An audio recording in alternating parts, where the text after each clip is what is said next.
Bonjour, alors juste avant la vidéo, je voulais vous dire que j'ai créé un groupe WhatsApp qui s'appelle Irons, qui est un groupe d'édification et de partage de la parole. Si vous suivez cette vidéo et que vous n'avez pas d'église et que vous vous sentez seul dans votre foi chrétienne, n'hésitez pas à m'écrire sur les réseaux sociaux ou par mail, je vous ajouterai dans le groupe et vous allez pouvoir trouver un bon groupe pour grandir avec le Seigneur. D'ailleurs, la vidéo qui va suivre a été réalisée pendant une de nos réunions de groupe. Voilà, donc si jamais vous êtes intéressé, n'hésitez pas à m'écrire. Passez une bonne journée et je vous laisse profiter de la vidéo et du message. Au revoir. Vous savez, dans la parole, lorsqu'il est question d'être rempli du Saint-Esprit, c'est quelque chose qui peut être assez abstrait.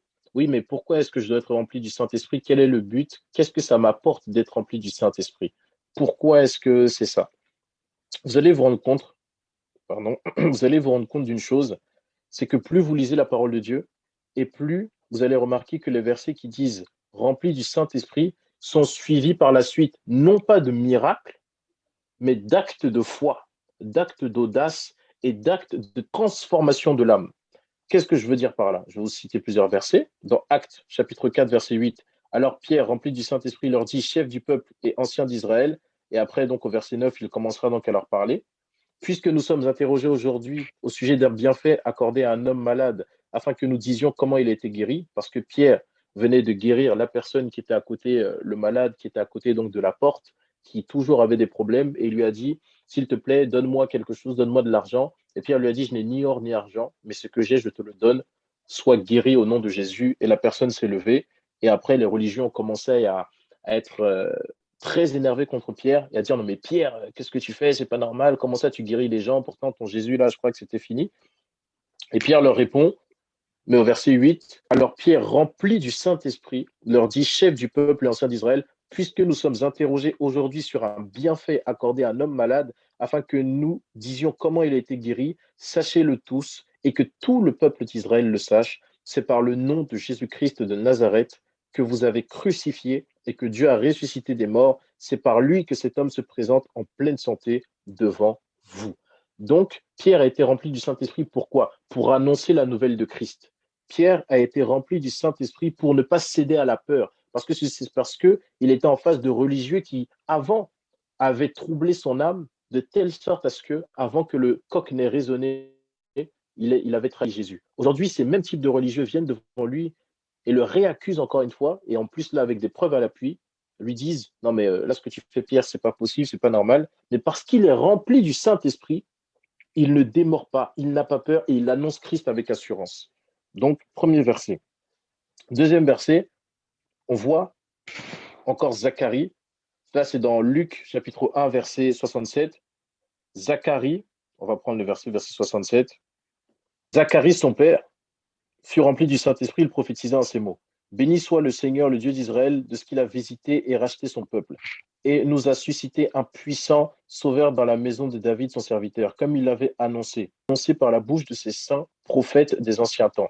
Un sauveur qui nous délivre de nos ennemis et de la main de tous ceux qui nous haïssent. C'est ainsi qu'il manifeste sa miséricorde envers nos pères et se souvient de la sainte alliance, selon le sermon par lequel il avait juré à Abraham, notre père, après que, de nous permettre, après que nous serions délivrés de la main de nos ennemis, de le servir sans crainte, en marchant devant lui dans la sainteté et dans la justice tous les jours de notre vie. Et toi, petit enfant, tu seras appelé prophète du Très-Haut, car tu marcheras devant la face du Seigneur pour préparer ses voies, afin de donner à son peuple la connaissance du salut par le pardon de ses péchés. Et en fait, ici, ce qu'il faut comprendre, c'est que Zacharie, qui était Zacharie? Zacharie était le père donc Jean-Baptiste. Zacharie était son père. Et ce qui se passait, c'était que il avait eu une visitation des anges pour le prévenir que le fils qui allait naître, donc Jean-Baptiste, allait être un précurseur, allait préparer la venue du Christ. Et il avait demandé un signe et il avait vécu une expérience particulière donc avec cet ange. Et on voit que parce que Zacharie est rempli du Saint-Esprit, qu'est-ce qu'il fait? Il parle, il prophétise aussi. Et on peut le voir aussi pareil, Saül, dans Actes chapitre 13, verset 9. En fait, ici, euh, Paul était donc envoyé en mission et il était en face d'une personne qui était vraiment un magicien.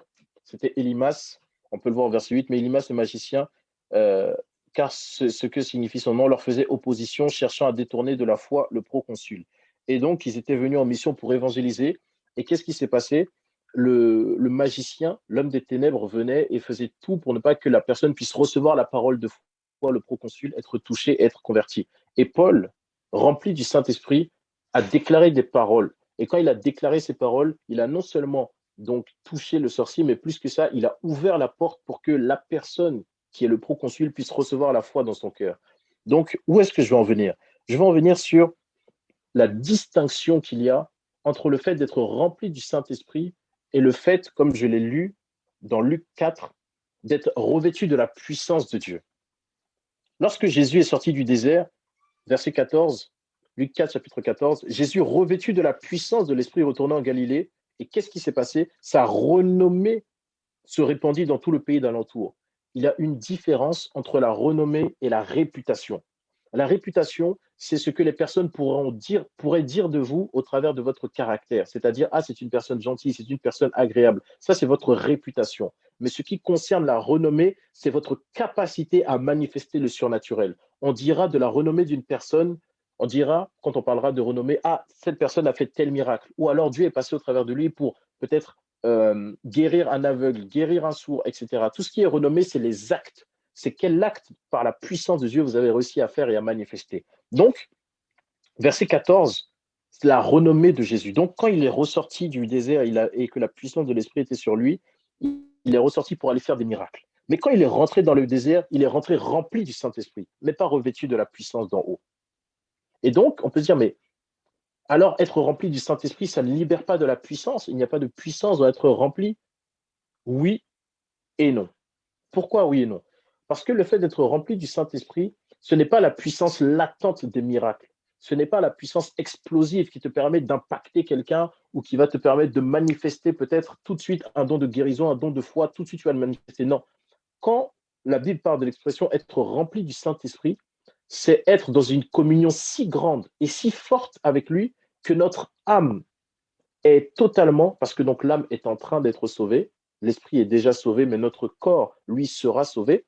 C'est être tellement en communion et être tellement focus et imprégné de la personne du Saint-Esprit dans votre âme que même dans votre âme, vos sentiments ont reflété la nature de Christ. Mais là, c'est tout ce qui se passe au niveau des sentiments. Et pourquoi est-ce qu'il fallait que Jésus soit rempli du Saint-Esprit pour pouvoir résister au diable dans la tentation? On peut se dire, mais finalement, est-ce que Jésus avait vraiment besoin d'être rempli du Saint-Esprit avant d'être revêtu de puissance? Est-ce qu'il n'aurait pas pu juste être revêtu de puissance et après juste commencer à sortir et commencer entre guillemets à bénir, commencer entre guillemets à faire des miracles? Après tout, Jésus était Dieu. Il n'avait commis aucun péché.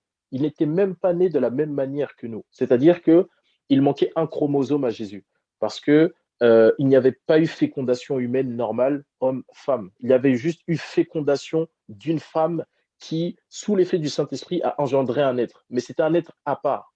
Pourquoi le péché ne le touchait pas? Parce qu'il n'avait pas été conçu avec un homme, il lui manquait un chromosome, il n'était pas fou, trisomique, hein, c'est pas ça. Il n'avait pas pris cette nature du péché. Et là, on se pose la question, mais Jésus, toi qui n'as pas reçu cette nature du péché, pourquoi est-ce que tu as besoin d'être rempli du Saint-Esprit alors que tu es la parole? Eh bien, tout simplement parce que même si Jésus est Dieu, même s'il n'a commis aucune faute, et même s'il n'y a aucune espèce de péché en lui, la tentation peut corrompre la parole. La tentation aurait pu corrompre Jésus. Rappelez-vous que même lorsque Jésus était à la fin de son ministère dans le jardin de Gethsémané et qu'il allait accomplir l'œuvre pour laquelle il était venu sur cette terre, il a commencé à prier et des grumeaux de sang sont sortis de son front. Et il a dit, Père, si cela est possible, éloigne cette coupe de moi. Qu'est-ce qui se passait à ce moment-là? C'était des esprits de peur qui étaient libérés. Il a dit aux apôtres, s'il vous plaît, soutenez-moi. Parce que je sens qu'il y a tellement de tentations au niveau de la peur, de tentation d'arrêter, de tentation de tout abandonner, de tentation de lâcher prise, de tentation de se dire, OK, moi j'en ai marre, j'ai tellement travaillé que là je n'en peux plus, que Jésus lui-même était sous pression. Et il a versé jusqu'à des grumeaux de sang en disant, non, vraiment, vraiment, vraiment, vraiment, Père, s'il est possible d'éloigner cette coupe, qu'elle s'en aille. Toutefois, parce que Jésus était un homme rempli du Saint-Esprit, il s'est repris, il a dit, non pas ma volonté, Père, mais la tienne. Donc, quelle est la chose la plus importante pour nous en tant que chrétiens? et je ne minimise pas l'autre, mais je dis que l'une est plus importante que l'autre. La chose la plus importante pour nous en tant que chrétiens, c'est d'être remplis du Saint-Esprit. Le revêtement, c'était un plus que Dieu avait donné à Jésus. Mais la réalité, c'est que Jésus, il n'est pas venu pour juste guérir les malades. Jésus n'était. C'est pour ça que même à un moment, quand cette femme était venue lui demander, mais est-ce que tu peux rentrer, est-ce que tu peux venir me visiter chez moi et donner et venir guérir ma fille qui est malade, Jésus il a dit la nourriture des enfants n'est pas donnée aux petits chiens. Il n'est pas venu dans l'optique de guérir les gens. Sa mission première n'était pas de guérir les gens, ni même de les délivrer, ni même de manifester le ministère. Ça, c'était juste des indices et un équipement parce que Dieu aime les gens et il a dit, OK, je te donne ça, comme ça, les gens, ils vont croire que vraiment tu es le Messie, ils vont commencer à te suivre et tu auras un peu de notoriété pour me servir. Donc, il lui a donné. Et les choses se sont manifestées. Mais le vrai but de Jésus sur cette terre, son vrai objectif, c'était de mourir à la croix pour nous.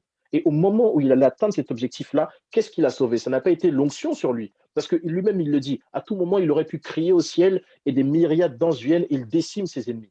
Mais même si tous ses ennemis étaient décimés, Jésus n'aurait pas accompli son but. Parce que le but de Jésus n'a pas été de décimer ses ennemis, mais était de mourir à la croix pour nous. La seule chose qui a soutenu Jésus lors de son épreuve finale, qui était extrêmement difficile, ça a été le fait d'être rempli du Saint-Esprit.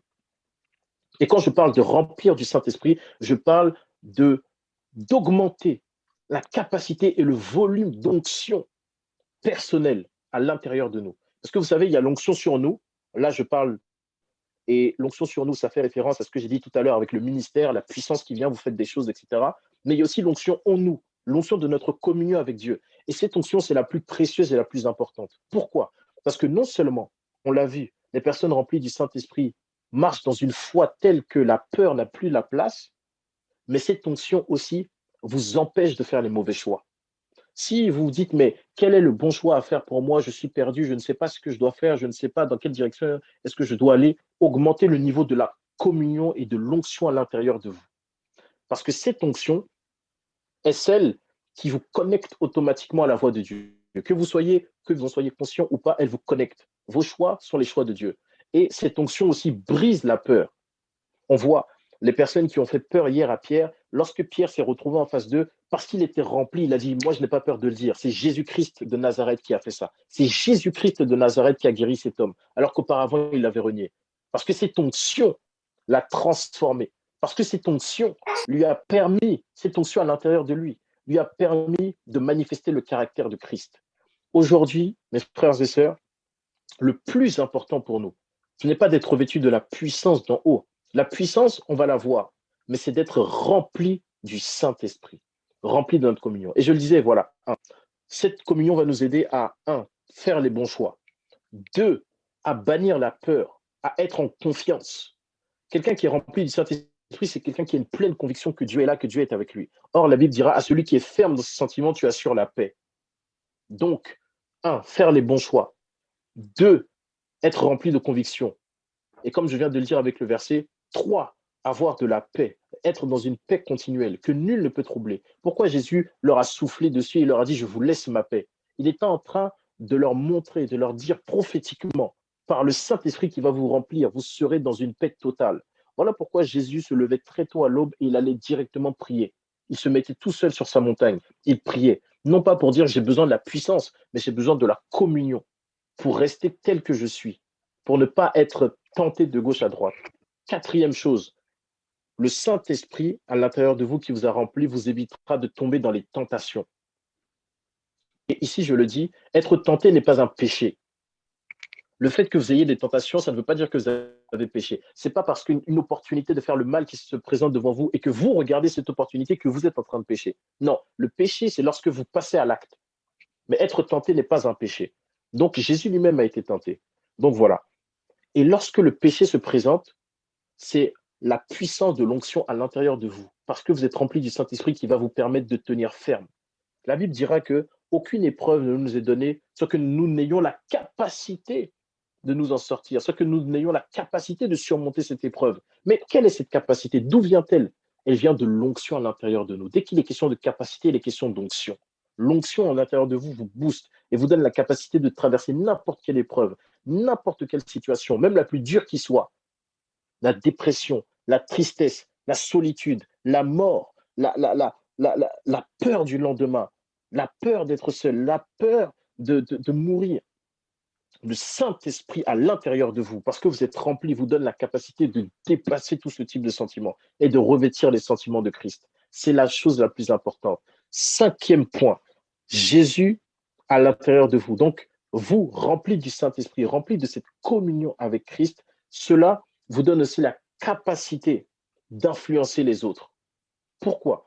Parce que on l'a vu dans l'exemple de Paul. Lorsque Paul est venu sur le territoire où il devait aller, lorsqu'il a parlé,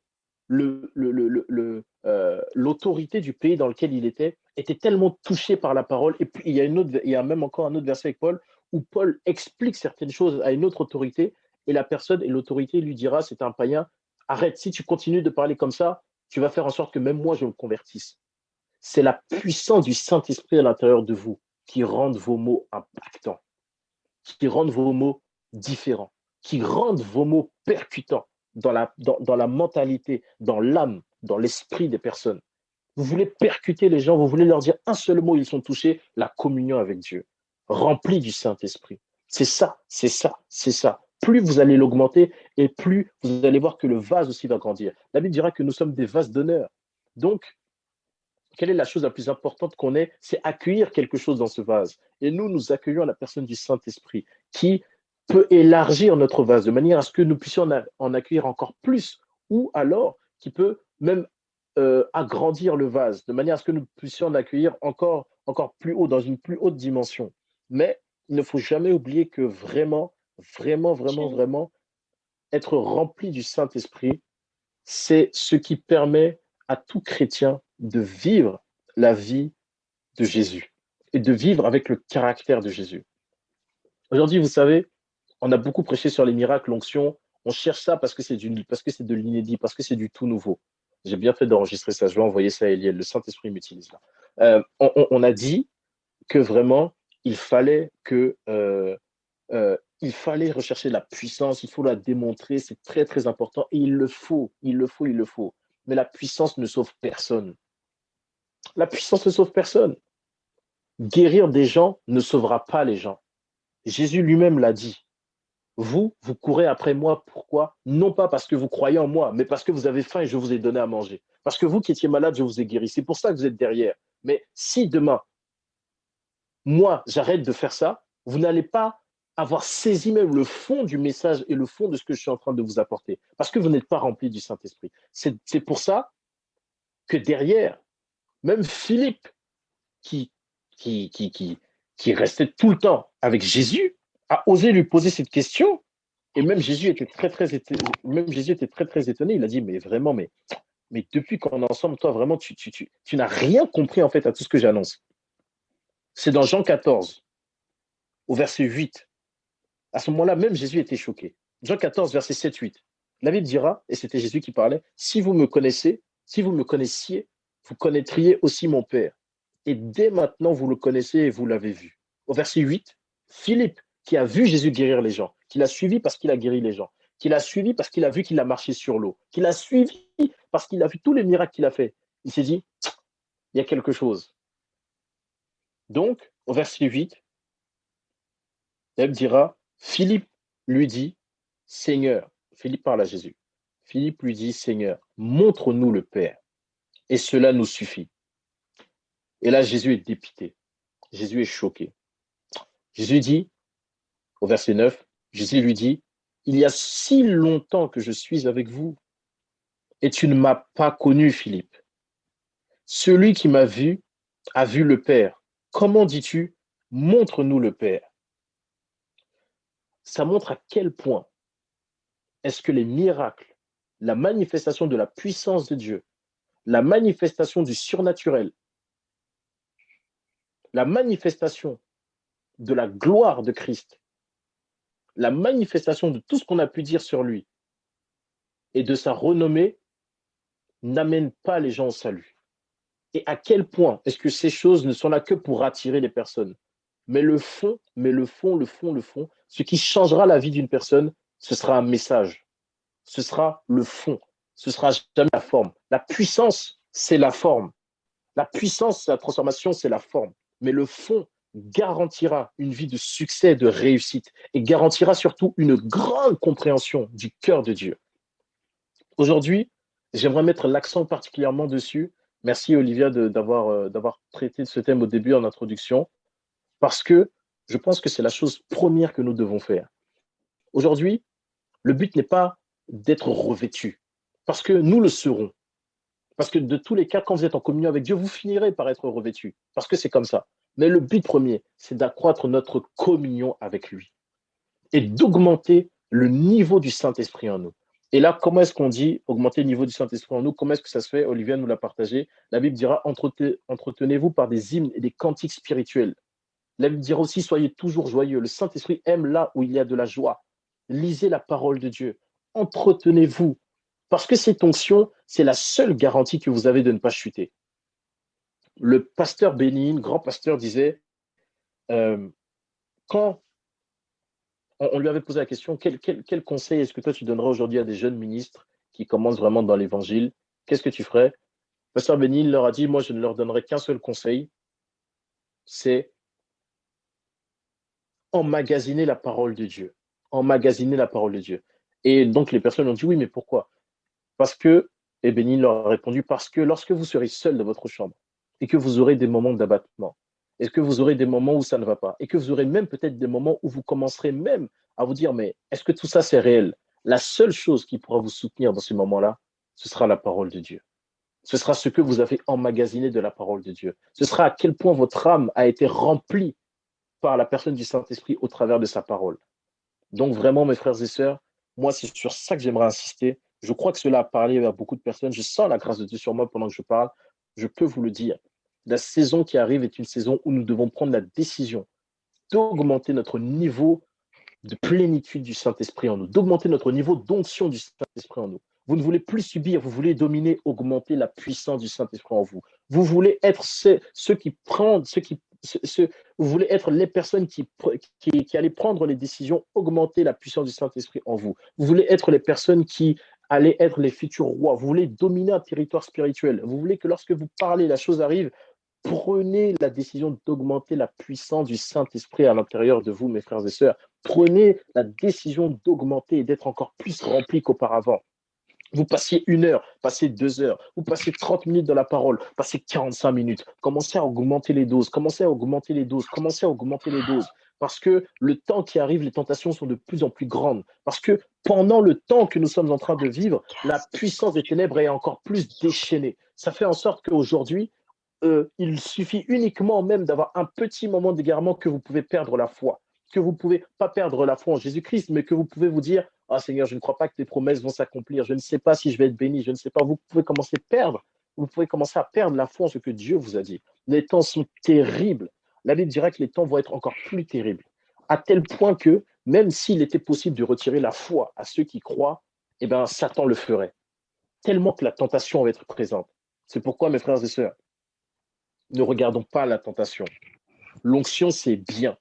Il nous faut l'onction. Mais premièrement, l'onction à l'intérieur de nous. Par la suite, nous serons revêtus et nous manifesterons la puissance de Dieu. Mais avant tout, l'onction à l'intérieur de nous. Mes frères et sœurs, prenez ce message sérieusement. Je n'ai pas l'habitude de prêcher comme ça. Là, vraiment, je me suis laissé emporter. C'est le Saint-Esprit qui m'a pris pour prêcher ce message. On a bien fait de l'enregistrer. L'onction en nous. La puissance de Dieu à l'intérieur de nous qui va nous transformer. La chose la plus puissante qu'un homme puisse avoir ou qu'une femme puisse avoir, je l'avais dit, c'est la conviction. Le Saint-Esprit, parce qu'il vous a rempli, vous donnera la conviction que vous êtes des enfants de Dieu parfaits, que toute chose concourt à votre bien. Comment avoir une grande foi? Il ne suffit pas uniquement de déclarer la parole, ni même de la lire. Pourquoi est-ce qu'en finalement, on vous donne tous ces conseils? On vous dit, mais lisez la parole de Dieu, priez, parlez en langue, jeûnez, faites ci, faites ci, faites ci, faites ça, faites ça. En fait, toutes ces choses ne reviennent qu'à un seul point, augmenter votre degré de communion avec Christ.